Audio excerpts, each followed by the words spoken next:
Welcome to this episode of Growth TV. I'm Carolyn Vallejo, and I'm here today with Rob Carpenter, who's founder and CEO of Valyant AI. Now, Valyant AI develops voice recognition technology for use within the QSR drive-through space. So, Rob, to start, what are some of the specific challenges of applying AI technology to this particular use case? Well, where to start, right? AI is really interesting and very capable in a lot of different ways. I think the Achilles heel of artificial intelligence right now is that between 50 and 80% of responses are spectacular, and 20 to 40% of responses are dead wrong. And so it's really hard to build an enterprise grade product on top of artificial intelligence without any sort of human involvement, or what we refer to as human in the loop.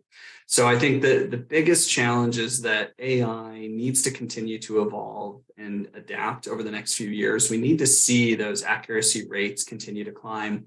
Although we're in the voice AI space, you could think of something similar like self-driving cars.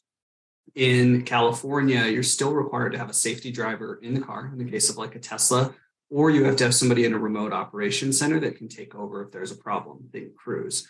And that is those companies' ways to overcome that 20 to 40% gap in accuracy. So you don't run a red light or, any number of other things that can happen. It's no different for companies that are working in the enterprise space for restaurants and trying to automate these orders is, what do you do when the AI is just dead wrong? And how do you make the AI more accurate? And so I think that's the greatest challenge. And a few of the things that compound that, it's just going to be things like noise in the drive-through. It could be construction, could be ambulances, could be birds chirping, lawnmowers. Any of those things will distort the incoming audio quality.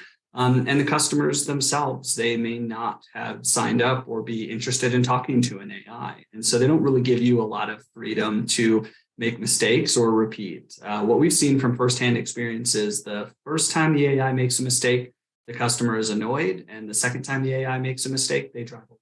So it's a pretty intense cliff in terms of accuracy. And I think that's why so many companies that have tried previously to enter the space have failed and not been able to go the distance, because overcoming that accuracy gap is so complicated. Yeah, absolutely. So as Valyant AI tries to really go the distance here, it sounds like it's really not going to be easy, but the QSR market must be attractive. So can you talk a little bit about why this space is such a big opportunity for companies like yours? Yeah, the reason the space is so interesting is because it's huge. It's the restaurant space in general is over $900 billion per year. There's somewhere between 100,000 and 200,000 drive-through fast casual restaurants that could adopt this type of technology. So the market opportunity is massive. We're seeing AI be, utilized in a lot of back office functionality, data processing functionality.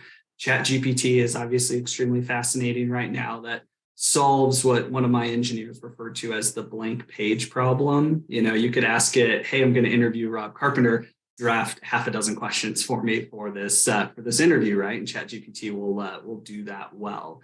But I think, continuing as the technology moves forward here to overcome these accuracy gaps is going to be really important. Mm-hmm. For the record, I did not use ChatGPT to come up with these interview questions, but it is a good tool to use. So, we have all these challenges in this space, but obviously there's a huge market potential here for potential investors and potential acquirers of AI technology companies that are in markets like yours. What do they need to know? Yeah, I think, it really goes back to the first point is accuracy. If you're vetting, acquiring AI technology, you need to really understand the product. You need to understand how it works. You need to understand if there are humans in the loop. If there are no humans in the loop and it is some sort of a, human customer service facing role, then that's very valuable and very impressive technology. The way that most companies get to market, raise money, and expand before the AI can fully handle all conversations is back it up with human in the loop. So really digging in, really understanding the accuracy component, I think is going to be the most critical thing. And then also, and this might be a little bit more broad, maybe more like if you're buying stocks or things like that, but just make sure the company actually builds their own AI. there was a report that was conducted by a VC firm based in the UK, and they analyzed, this goes back to probably 2017, 2018.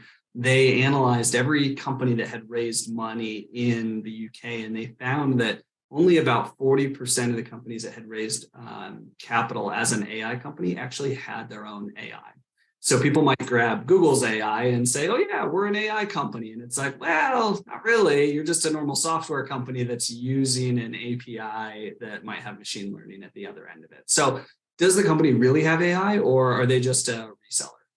That's an excellent point. So could you argue that that might actually make acquisitions of artificial intelligence companies more attractive to strategic acquirers and corporate acquirers that want to, integrate that technology and really make it their own so they don't have to rely on a Google or a Microsoft? Yeah, absolutely. Especially if your data is sensitive. I mean, we're working with a customer right now that is interested in the ChatGPT technology, but they're like, we don't want all of our proprietary data getting siphoned back to OpenAI and Microsoft. And so I think there's this interesting sort of push is that a lot of people are looking at, open sourced or more proprietary large language models like ChatGPT, just not ChatGPT. So they can actually embed them in their own, secure server environments. And then they don't have to worry about that data going kind of back up the pipeline to some of these other big data companies. Mm-hmm. Well, Rob, thank you so much for joining us and for sharing your insights. It's such a fascinating and really exciting market right now. So we really appreciate your time. Yeah, absolutely. Thanks so much for having me on.